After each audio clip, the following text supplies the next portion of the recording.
નમસ્કાર વિદ્યાર્થી મિત્રો, આજે આપણે જોઈશું ધોરણ 7 વિષય વિજ્ઞાનમાં પાઠ 2 પ્રાણીઓમાં પોષણના સ્વાધ્યાયનું સંપૂર્ણ અને સચોટ સોલ્યુશન.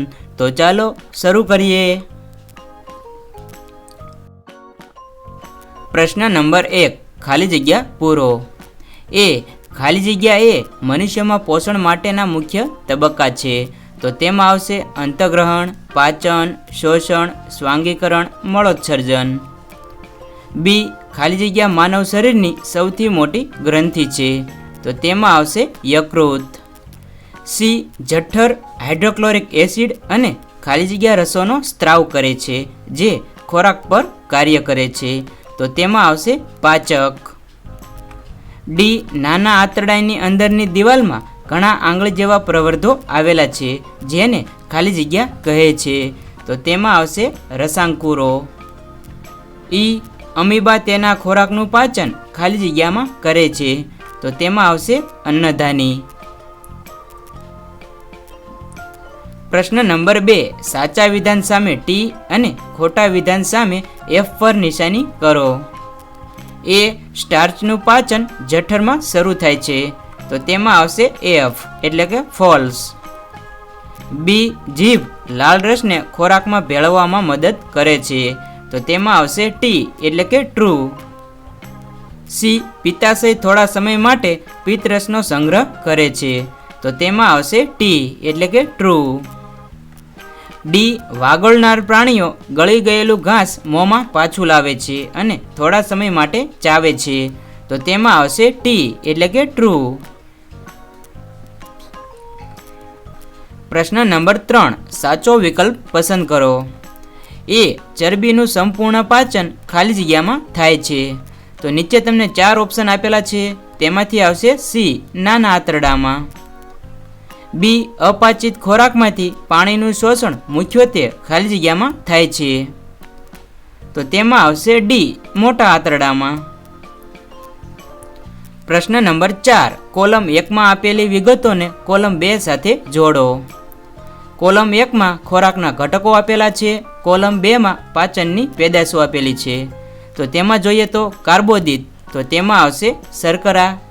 પ્રોટીન, તો તેની સાથે આવશે એમિનો એસિડ. ચરબી, તો તેની સાથે આવશે ફેટી એસિડ અને ગ્લિસરોલ. પ્રશ્ન નંબર 5, રસાંકુરો એટલે શું, તેનું સ્થાન અને કાર્ય જણાવો. નાના આંતરડાની અંદરની દિવાલમાં હજારોની સંખ્યામાં આંગળીઓ જેવા નાના પ્રવર્ધો જોવા મળે છે. તેને રસાંકુરો એટલે કે શોષણ કેન્દ્રો કહે છે. તેનું સ્થાન જોઈએ તો રસાંકુરોના નાના આંતરડાની અંદરની દિવાલમાં આવેલા છે. તેનું કાર્ય જોઈએ તો રસાંકુરોનું કાર્ય પાચિત ખોરાકની શોષણ સપાટીમાં વધારો કરે છે. આથી નાના આંતરડામાં ખોરાકનું શોષણ સરળતાથી થાય છે. પ્રશ્ન નંબર 6, પિત્ત ક્યાં ઉત્પન્ન થાય છે, ખોરાકના કયા ઘટકનું પાચન કરવા માટે તે જવાબદાર છે. પિત્ત યકૃતમાં ઉત્પન્ન થાય છે. તે નાના આંતરડામાં થતા ચરબીના પાચનમાં મદદ કરે છે. પ્રશ્ન નંબર 7, એવા કયા કાર્બોદિત ઘટકો છે જેનું વાગોળનાર પ્રાણીઓ પાચન કરી શકે છે પરંતુ મનુષ્યો કરી શકતા નથી, શા માટે? ઘાસમાં સેલ્યુલોઝ નામનો કાર્બોદિત હોય છે. વાગોળનાર પ્રાણીઓ સેલ્યુલોઝને પચાવી શકે છે, જ્યારે મનુષ્ય સેલ્યુલોઝનું પાચન કરી શકતા નથી. કારણ જોઈએ તો વાગોળનાર પ્રાણીઓમાં નાના આંતરડા અને મોટા આંતરડા વચ્ચે કોથળી જેવી રચના આવેલી છે, જેને અંગાંત્ર કહે છે. અહીં સેલ્યુલોઝનું પાચન કરતા બેક્ટેરિયા આવેલા છે, જે મનુષ્યમાં આવેલા નથી. આથી વાગોળનાર પ્રાણીઓ ઘાસમાં રહેલા સેલ્યુલોઝને પચાવી શકે છે. પ્રશ્ન નંબર 8, આપણને ગ્લુકોઝમાંથી શા માટે તાત્કાલિક ઉર્જા મળે છે?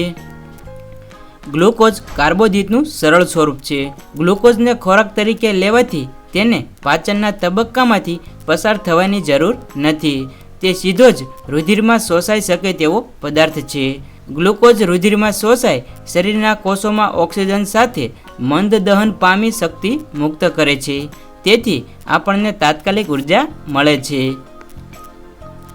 પ્રશ્ન નંબર 9, આપેલ પ્રક્રિયામાં પાચન માર્ગનો કયો ભાગ સામેલ છે? પહેલું, ખોરાકનું શોષણ. તો તેમાં આવશે નાનું આંતરડું. 2. ખોરાક ચાવવાની ક્રિયા, તો તેમાં આવશે મુખ ગુહા.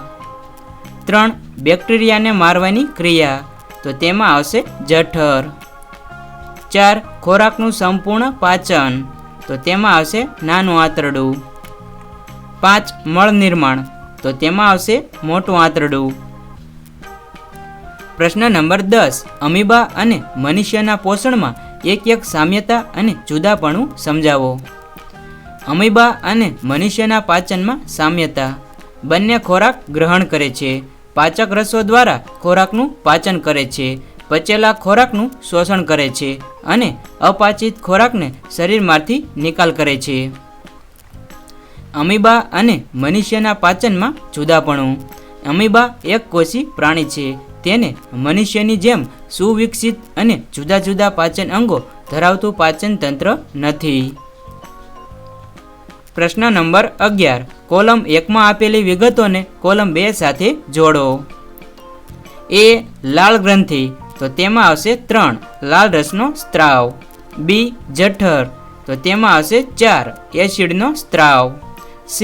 યકૃત, તો તેમાં આવશે 1 પિત્તરસનો સ્ત્રાવ. D. મળાશય, તો તેમાં આવશે 7 મળનો ત્યાગ. E. નાનું આંતરડું, તો તેમાં આવશે 5 પાચન પૂર્ણ થાય છે. F. મોટું આંતરડું, તો તેમાં આવશે 2 અપાચિત ખોરાકનો સંગ્રહ. પ્રશ્ન નંબર 12. પાચન તંત્ર દર્શાવતી આકૃતિ 2.11નું નામ નિર્દેશન કરો. અહીં તમને નીચે આકૃતિ આપેલી છે, તેમાં આપણે નામ નિર્દેશન કરવાનું છે. તો સર્વપ્રથમ આવશે અન્નનળી, ત્યારબાદ આવશે જઠર, ત્યારબાદ આવશે સ્વાદુપિંડ, ત્યારબાદ આવશે નાનું આંતરડું, તેના પછી આવશે મોટું આંતરડું, ત્યારબાદ આવશે મળાશય અને અંતમાં મળદ્વાર.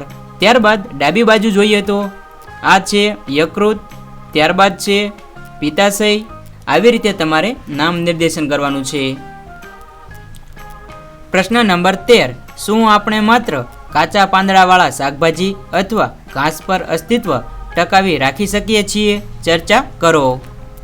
માત્ર કાચા પાંદડાવાળા શાકભાજી અથવા ઘાસ એ સેલ્યુલોઝ ધરાવતા ખાદ્ય પદાર્થો છે. સેલ્યુલોઝ આપણા માટે અપાચ્ય પદાર્થ છે. આ પદાર્થ રાંધીને ખાવામાં આવે તો પણ સેલ્યુલોઝ ખનિજ ક્ષારો અને વિટામિન થોડા પ્રમાણમાં મળે, પરંતુ ખોરાકના બધા ઘટકો મળે નહીં.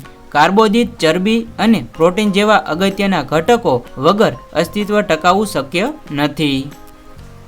તો વિદ્યાર્થી મિત્રો, વિડીયો પસંદ આવ્યો હોય તો વિડીયોને લાઇક, શેર અને સબસ્ક્રાઇબ કરવાનું ભૂલતા નહીં. તો ચાલો જલ્દી જ મળશું નવા વિડીયોમાં.